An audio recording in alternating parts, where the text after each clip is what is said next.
नमस्ते प्यारे विद्यार्थियों। आज मैं आपके लिए मानसून की उत्पत्ति से संबंधित वीडियो लेके आया हूँ। मानसून की उत्पत्ति की कितनी विचारधाराएं हैं और मानसून क्या है, तो इसके बारे में अपन पढ़ते हैं। मानसून शब्द की उत्पत्ति अरबी भाषा के मौसम शब्द से हुई है। इसको मलयालम भाषा के मॉनसून शब्द से भी बताते हैं इसकी उत्पत्ति, जिसका अभिप्राय ऋतु से है। अतः मानसून पवनें वे पवनें हैं जिनकी दिशा ऋतु के अनुसार बिल्कुल उलट जाती हैं। ये पवनें ग्रीष्म ऋतु में के 6 माह समुद्र से स्थल की ओर और शीत ऋतु के 6 माह स्थल से समुद्र की ओर से चलती हैं।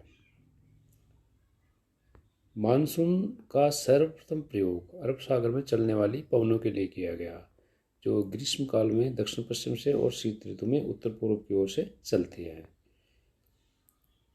ग्लोब पर मौसमी क्रम से चलने वाली सभी पवनों को मानसून कहा गया। तो भारतीय उपमहाद्वीप पूर्ण रूप से इन्हीं प्रमुख पवनों के प्रभाव क्षेत्र में स्थित है। मानसून की उत्पत्ति से संबंधित विचारधारा को 2 वर्गों में रखा गया है। पहला है चिरसम्मत विचारधारा, दूसरी है आधुनिक विचारधारा। पहले लेते हैं अपन चिरसम्मत विचारधारा, जिसको क्लासिकल थ्योरी कहते हैं। मानसून पवनों के लिए मौसम शब्द का प्रयोग लगभग 6-7 शताब्दी पूर्व अरब के नाविक अरब सागर से वर्ष में 6 माह उत्तर पूर्व दिशा में और 6 माह दक्षिण पश्चिम दिशा में चलने वाली पवनों के लिए किया करते थे। सन 1554 में अरब के प्रसिद्ध विद्वान सिद्दी अली ने मानसून पवनों के उत्क्रमण का उल्लेख किया है। सन 1656 में इंग्लैंड के विख्यात विद्वान एडमंड हेली ने बताया कि मानसून पवनों में उत्क्रमण जलीय और स्थलीय प्रदेशों के तापमान में अंतर होने के कारण होता है, और ये अंतर ऋतु परिवर्तन के अनुसार होता है, जिसके आधार पर मानसून 2 प्रकार की होती है, ग्रीष्मकालीन मानसून और दूसरी शीतकालीन मानसून। पहला ग्रीष्मकालीन मानसून। ग्रीष्म ऋतु में सूर्य की किरणें कर्क रेखा पर लंबवत पड़ती है। कर्क रेखा मतलब 23.5 डिग्री उत्तरी अक्षांश, जिससे उत्तर पश्चिम भारत तथा निकटवर्ती क्षेत्रों का तापमान बढ़ जाता है और वायुदाब कम हो जाता है। इसके विपरीत बंगाली खाड़ी तथा अरब सागर में वायुदाब अधिक होता है और फलतः पवनें समुद्र से स्थल की ओर चलना शुरू कर देती हैं और ये खूब वर्षा करती हैं, क्योंकि ये महासागरों का जल लेके आती हैं। जैसे इसमें देखिए नक्शे के द्वारा मैंने आपको बताया है कि इसमें ये निम्न वायुदाब का क्षेत्र हो गया। अधिक तापमान के कारण कर्क रेखा पे सूर्य की सीधी बढ़ती है, तो इधर उच्च वायुदाब पाया जाता है, जिधर से हवाएं दौड़ती हैं और ये जल से लेकर के और स्थल की ओर हवाएं चलती हैं। इस प्रकार से ग्रीष्मकालीन मानसून अधिक वर्षा करती हैं। शीतकालीन मानसून। शीत ऋतु में सूर्य की किरणें मकर रेखा पर लंबवत पड़ती हैं, अर्थात दक्षिणी गोलार्ध में 23.5 डिग्री दक्षिण अक्षांश पर, जिससे उत्तर पश्चिम भारत तथा निकटवर्ती क्षेत्रों में तापमान कम और वायुदाब अधिक हो जाता है। इस ऋतु में अरब सागर और बंगाल की खाड़ी में वायुदाब कम होता है। फलस्वरूप पवनें स्थल से समुद्र की ओर चलना शुरू कर देती हैं और वर्षा कम करती हैं, क्योंकि उधर से हवाएं स्थल से आती हैं, इसलिए उनमें पानी नहीं होता है। जैसे शीतकालीन मानसून इस प्रकार का है, जैसे ये है, यहाँ उच्च दाब हुआ या निम्न दाब हुआ, क्योंकि हवाएं दक्षिण की ओर दौड़ रही हैं, या उच्च तापमान के कारण निम्न दाब हुआ, तो ये हवाएं स्थल से जल की ओर आ रही है। इस प्रकार से ये शीतकालीन मानसून है। अब इसको चिरसम्मत क्यों कहते हैं? मानसून पवनों की उत्पत्ति संबंधी जो हेली का विचार था वो 3 शताब्दियों से भी अधिक समय तक प्रचलित रहा, जिस कारण इसको चिरसम्मत विचारधारा कहा जाता है। आधुनिक विचारधारा। आधुनिक विचारधारा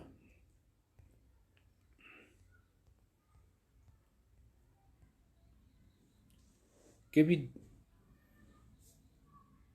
जो अधिक स्वीकार्य है, जिसको दो भागों में बांटा गया है। पहली है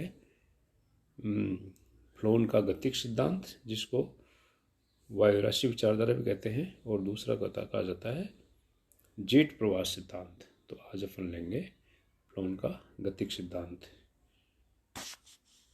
फ्लोन जो जर्मन मौसम ब्यूरो के एच फ्लोन ने परंपरागत या चुस्मत विचारधारा का खंडन किया और अपना नवीन विचार प्रस्तुत किया। फ्लोन महोदय के अनुसार ऋतु परिवर्तन के साथ साथ आईटीसी यानी अंतः उष्ण कटिबंधीय क्षेत्र की स्थिति में परिवर्तन होता है। अब ये आईटीसी क्या होती है कि मानसून की उत्पत्ति के संबंध में आईटीसी क्या होती है। भूमध्य रेखीय निम्न वायुभार क्षेत्र पर उत्तरी तथा दक्षिणी व्यापारिक पवनों के मिलन स्थल को आईटीसी कहते हैं।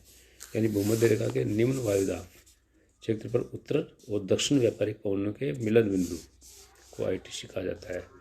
ये ऋतु के अनुसार अपनी स्थिति बदलता रहता है।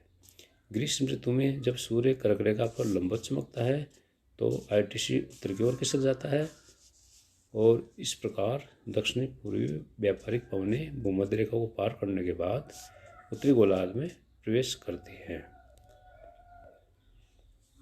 जुलाई में आईटीसी उत्तर की ओर खिसक जाएगा और ये उत्तरी अंतः कटिबंधीय अभिसरण कहलाता है। यह अभिसरण उत्तर की ओर खिसककर महाद्वीप के भीतरी भाग तक पहुंच जाता है। अभिसरण के साथ साथ भूमध्य रेखीय पवनें, पश्चिमी पवनें भी उत्तर की ओर खिसक जाती है, मैंने बताया, और सागरीय पवनों के रूप में चलने लगती है। भारत और अन्य निकटवर्ती देशों में यही दक्षिण पश्चिम पवनों के रूप में चलने लगती हैं। फ्लोन के अनुसार दक्षिणी गोलार्ध में व्यापारिक वायु ग्रीष्म ऋतु में उत्तरी गोलार्ध में प्रवेश नहीं करती है। भारत में प्रवाहित होने वाली दक्षिण पश्चिमी मानसूनी पवनें भूमध्य रेखीय पछुआ पवनें हैं, न कि दक्षिणी पूर्वी व्यापारिक पवनें हैं।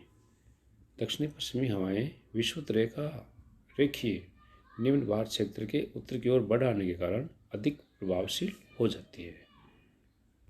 और ये सबको मालूम है कि विषुवत रेखीय शांत पेटी में पछुआ हवाएं चलती हैं। अब जैसे इसके द्वारा मैंने आपको नक्शे के द्वारा बताया है भारत के मैदानी क्षेत्र में कि इसमें आप देखिए कि ग्रीष्म ऋतु में आईटीसी, जुलाई का महीना है, आईटीसी ग्रीष्म ऋतु में आईटीसी भारत के उत्तरी मैदान में स्थित होता है, उत्तरी मैदानों में है भारत के। इसके परिणाम स्वरूप दक्षिणी पश्चिमी मानसून अरब सागर तथा बंगाल की खाड़ी से चलना शुरू कर देता है। ये बंगाल की खाड़ी है, ये अरब सागर है, इधर से ये हवाएं आ गई हैं, ये चलना शुरू कर देता है। आईटीसी को कभी कभी मानसून गर्त या मानसून टफ के नाम से भी पुकारा जाता है। इस प्रकार से ये भारत के उत्तरी मैदानों में ग्रीष्म ऋतु में ये इस प्रकार से वर्षा होती है और ये वायु राशियों का प्रभाव इसमें देखा गया है। Thank you.